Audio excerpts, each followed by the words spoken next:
As all wildlife conservationists like myself know, rivers are wonderful places for an impressive range of species, and in these times of climate change, rivers have become vital corridors through our crowded countryside.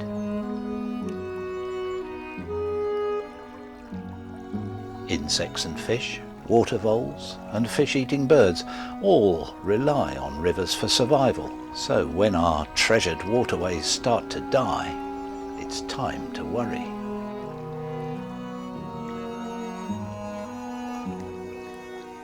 When we have to rescue fish because they don't have enough water to swim in, it's time for all of us to worry about using too much water.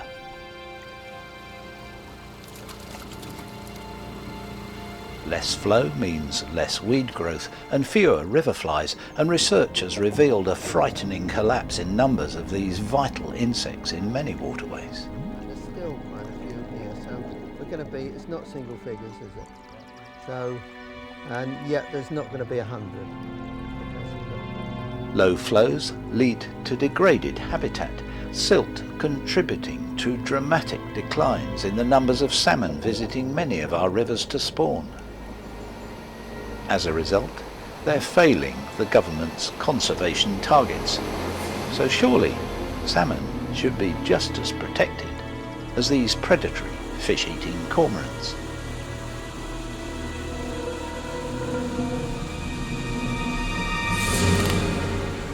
And when hungry otters have to raid our gardens to find fish to eat, most wildlife enthusiasts would be excited when they should be asking why.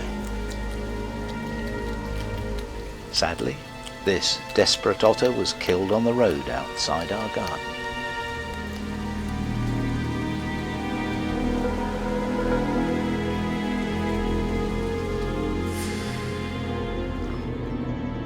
And when rivers and ponds finally dry up, almost everything dies. So it's time to act, to do something to help. And the Salmon and Trout Association have done just that. Hi there, I'm Matthew Wright, and this is the magnificent River Wyly. It's part of the H.Avon catchment area, and it is literally one of the world's most celebrated chalk streams. Now, chalk streams, well, more than 80% of them are found in the UK, and they are beautiful pieces of water. But if you look beneath the surface, you'll find all is far from well. Now, down there is Janina, Head of Science for the Salmon and Trout Association. Janina, what's wrong with this river? Well, as you can see, we've only got strands of ranunculus. This should cover the whole of the chalk stream because it's really important for fly life, which in turn supports the rest of the wildlife around the river. And if you look beneath the water at the gravels, these are covered in sediment, which is really bad for salmon and trout because they need clean gravels to reproduce. So if science tells us the rivers are in a terrible condition, that begs the question, how has this been allowed to happen?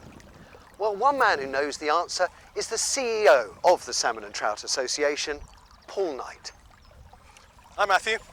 Well, it's quite simple from our point of view. We believe that there's been a complete lack of political commitment from government and our agencies to protect these fantastic chalk streams. Do you know that for 50 years ago, scientists were telling us that this river was over-obstructed for water supply, and for at least 20 years we've had official government agency reports telling us the same thing, over-obstructed, too much diffuse pollution from agricultural runoff, from road runoff and from badly treated sewage. But there's been no delivery on the ground of any action points. So frankly, we've lost patience. So what are you going to do about it? Well, this river is as highly protected under European legislation as you can get.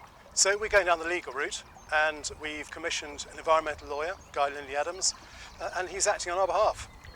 Paul is absolutely right that over the last 20 years, successive UK governments have failed to deliver on the plans and strategies they've laid out, and particularly they've failed to meet their obligations under European law.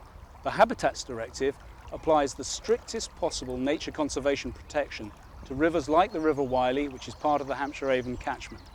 Now, unless the UK government complies with that directive, it lays itself open to complaint to the European Commission, and ultimately, if it continues to fail to act, to a court case at the European Court of Justice. Now, a complaint is exactly what the Salmon and Trout Association has submitted to the European Commission, and we look forward to the Commission forcing the UK government to take seriously its obligations on this river system. So there we have it. We have a collection of chalk stream rivers that are the envy of the world. On the surface, they look quite beautiful, but underneath, they're anything but. Pollution and water abstraction has had a terrible effect on the wildlife, everything from the smallest insects through fish, birds, even otters. We are destroying our heritage for generations to come. Now, successive governments are aware of this. They've paid lip service, they say they're going to do stuff, but nothing ever happens. And so the Salmon and Trout Association, on behalf of us all, has taken the lead and submitted a legal challenge to Europe. And I, for one, think they deserve our support. So let's hope that the prospects for improving our lovely rivers are bright, and that our rich wildlife heritage recovers and flourishes long into the future.